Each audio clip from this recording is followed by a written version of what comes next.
मकर संक्रांति की सभी को बहुत बहुत शुभकामनाएं। आज हम बात करने वाले हैं जो चंद्र कुंडली के आधार पर, गोचर के आधार पर जो भी हम अपना एपिसोड बनाते हैं उसके माध्यम से आज वृश्चिक राशि के ऊपर हम बात करेंगे। वृश्चिक राशि वाले जातकों के लिए जो आज तक का जो संघर्ष था वह समाप्त होता हुआ यहाँ पर दिखाई दे रहा है। सूर्य भगवान का महापरिवर्तन होता हुआ दिखाई दे रहा है। सूर्य भगवान का अगर महापरिवर्तन होता है तो इसका मतलब यह है कि हमारे लिए सब कुछ ना कुछ परिवर्तन यहाँ पर जीवन में होने वाला है, क्योंकि सूर्य जो है वो 14 जनवरी से पहले अगर कहते हैं कि सूर्य भगवान परिवर्तित नहीं होते हैं तब तक सूर्य भगवान हमेशा दक्षिणायन में रहते हैं, और जैसे ही सूर्य भगवान 14 जनवरी को परिवर्तित होंगे तो वह उत्तरायण में आ जाएंगे। और आपने तो एक बात सुनी होगी कि भीष्म पितामह के काफ़ी समय तक वाणों की सैया पर रह करके उन्होंने अपना जीवन अंतिम क्षणों को निकाला था, परंतु उन्होंने जब मृत्यु को स्वीकार किया तो वह दिन था मकर संक्रांति का, क्योंकि उस दिन क्या हो गया था, उस दिन सूर्य जो है वो उत्तरायण आ गए थे। और जिस दिन सूर्य उत्तरायण आते हैं कहते हैं उस दिन से ही हमारे लिए, हमारे देश में पर्वों की एक लाइन लग जाती है, पर्वों की झड़ी लग जाती है, पर्वों की त्योहार पे त्योहार आने लग जाते हैं। तो इस अवसर के ऊपर, और इस अवसर पर हमें भी पता है कि हमारे जो भारत देश के अंदर जो हमारी भारत भूमि है, जो जिसे देवभूमि भी कहा जाता है, जिसके लिए ये कहते हैं देवता भी तरसते हैं इस भूमि के ऊपर जन्म लेने के लिए, ऐसी भूमि पर हम रहते हैं। साथ में हमारे इस समय पर महाकुंभ, इस वर्ष महाकुंभ का भी आयोजन हो रहा है। तो महाकुंभ इस वक्त आया है तो इसका मतलब हमारे लिए तो सब कुछ अच्छा ही अच्छा होने वाला है। तो यहाँ पर जो वृश्चिक राशि वाले जातकों के लिए हम बात करने वाले हैं उनके लिए बता दें कि आप जैसे चार्ट में देख पा रहे होंगे कि आपके जो सूर्य भगवान है वो अभी तक द्वितीय भाव में है, द्वितीय भाव में यानी कर्म के क्षेत्र के होकर के, केंद्र भाव में होकर के त्रिकोण में बैठे हुए हैं। तो और आपके धन भाव में, कुटुंब भाव में, वाणी भाव में अगर विराजमान है तो इसका मतलब आपके हर प्रकार से, आपके वाणी में, आपके कुटुंब में और आपके करियर के अंदर धन और वाणी की काफ़ी अच्छी लाभ यहाँ पर दिखाई दे रहा है। क्योंकि यहाँ पर देखो ये बात होता था कि जब दूसरे स्थान पर सूर्य भगवान विराजमान होते हैं उसे कहते हैं धन और वाणी का भाव कहा जाता है। अगर यहाँ पर सही से उसका अगर वाणी का प्रयोग किया जाए तो आपकी वाणी के माध्यम से ही आप धन कमा सकते हो।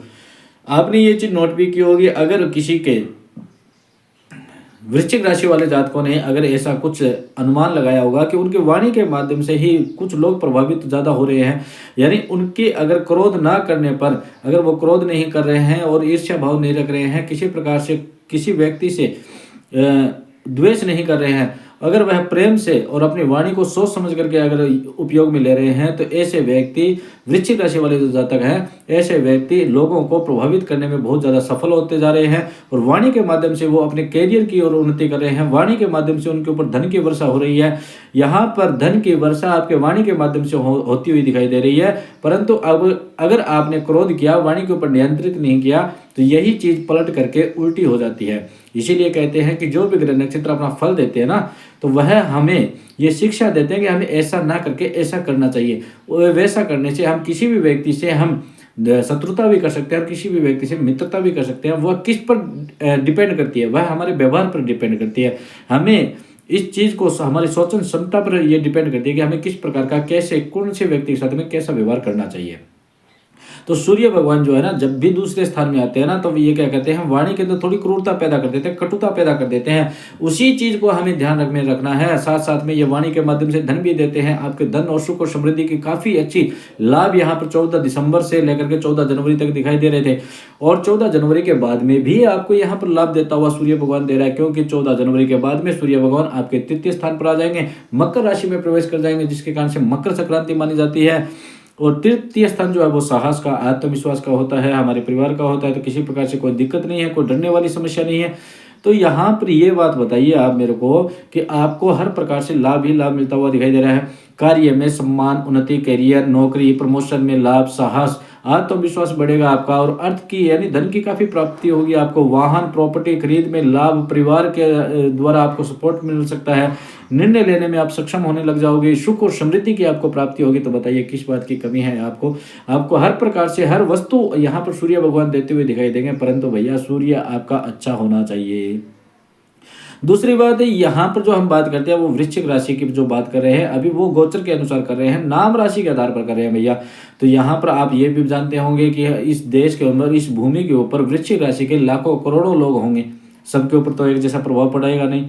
तो यहाँ पर आपको यही बताया जाता है कि अगर आपको भविष्य की सटीकता से जानकारी चाहिए तो उसके लिए आप अपनी खुद की कुंडली का विश्लेषण करवाइएगा, जिससे पता चलेगा कि आपके ग्रह नक्षत्र कौन सा ग्रह कहाँ पर विराजमान है। जैसे सूर्य कहाँ पर बैठा हुआ है, अभी जैसे यहाँ गोचर के अनुसार बात करें तो सूर्य भगवान आपके वाणी भाव में बैठे हुए हैं, और जो 14 जनवरी को आपके आत्मविश्वास यानी साहस वाले स्थान पर, तृतीय स्थान पर पहुंच जाएंगे।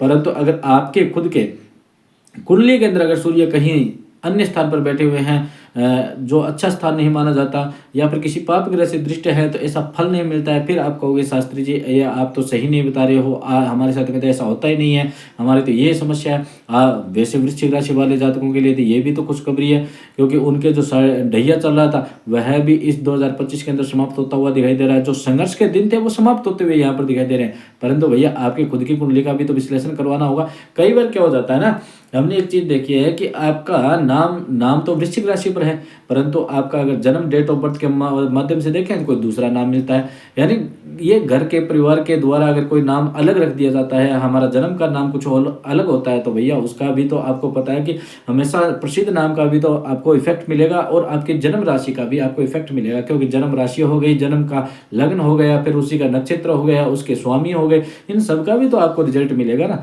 तो ये चीज होती है कि जो प्रसिद्ध नाम होता है उसका आपको 70% अगर लाभ मिलता है ना, तो वहीं पर अगर हम ये देखें, अनुमान लगाएं, तो लग्न के हिसाब से या जन्म के हिसाब से देखें ना, तो 100% जन्म वाला भी आपको इफेक्ट करता है। ठीक है, तो इसीलिए ये कहा जाता है कि आप भविष्य के पूर्ण रूप से सटीकता की जानकारी चाहिए, आपकी कुंडली की सटीकता से जानकारी चाहिए। आपको क्या करें, क्या ना करें, कैसा करें और कैसा ना करें, और किस चीज़ का ध्यान रखें और क्या उपाय करें, इन सभी चीज़ों के लिए आपको क्या है कि खुद की कुंडली का विश्लेषण करवाना बहुत जरूरी है। लेकिन यहाँ गोचर के अनुसार वृश्चिक राशि की अगर हम बात करें तो भैया आपके लिए यहाँ पर शुभ ही शुभ होता हुआ दिखाई दे रहा है। यानी ये पूरे 2 महीने और जो नया साल है, नव वर्ष, जो यहाँ पर आधुनिक रूप से जो नव वर्ष मनाया जाता है 2025 का, उसके हिसाब से मैं कहना चाहूँगा कि ये जो आपका अंग्रेजी 2025 जो नव वर्ष है ना, यह आपके लिए काफ़ी अच्छा यहाँ पर दिखाई दे रहा है, क्योंकि नए वर्ष के स्टार्टिंग में ही यहाँ पर आपको सूर्य भगवान काफ़ी अच्छा लाभ देते हुए दिखाई दे रहे हैं, काफ़ी अच्छा आपके अंदर सुधार होता हुआ दिखाई दे रहा है, काफ़ी आपके पास में धन और सुख और समृद्धि की प्राप्ति होती हुई दिखाई दे रही है। यहाँ पर कोई प्रॉपर्टी की खरीद आप कर सकते हो, कोई वाहन खरीद सकते हो, या फिर कोई वाहन इत्यादि खरीदने का कार्य करने की या सोच सकते हो। आप अपने परिवार से कुछ ना कुछ सपोर्ट प्राप्त कर सकते हो। सारी चीजें आपको यहाँ पर प्राप्त होती हुई दिखाई दे रही है। तो वृश्चिक राशि वाले जातकों को मैं कहना चाहूंगा कि आपके लिए बहुत कुछ अच्छा होता हुआ यहाँ पर दिखाई दे रहा है। मकर संक्रांति के दिन आपको मैं ये कहना चाहूंगा कि इसीलिए आपको सूर्य भगवान को हमेशा प्रबल रखना है, अपने से बड़ों को हमेशा प्रणाम करना है, उनको किसी प्रकार से अपशब्दों का प्रयोग करके उनको दुखी नहीं करना है। दूसरी बात, सूर्य को आपको कुमकुम, चंदन या फिर चावल डाल करके सूर्य भगवान को तांबे के पात्र से जल चढ़ाना है, और गणेश जी महाराज को हरी दूर्वा चढ़ानी है, जिससे आपको काफ़ी लाभ मिलता हुआ यहाँ पर दिखाई देगा। अगर आपको वीडियो अच्छी लगी हो तो इसको लाइक, शेयर और सब्सक्राइब जरूर कीजिएगा। जय श्री गणेश, राधे राधे।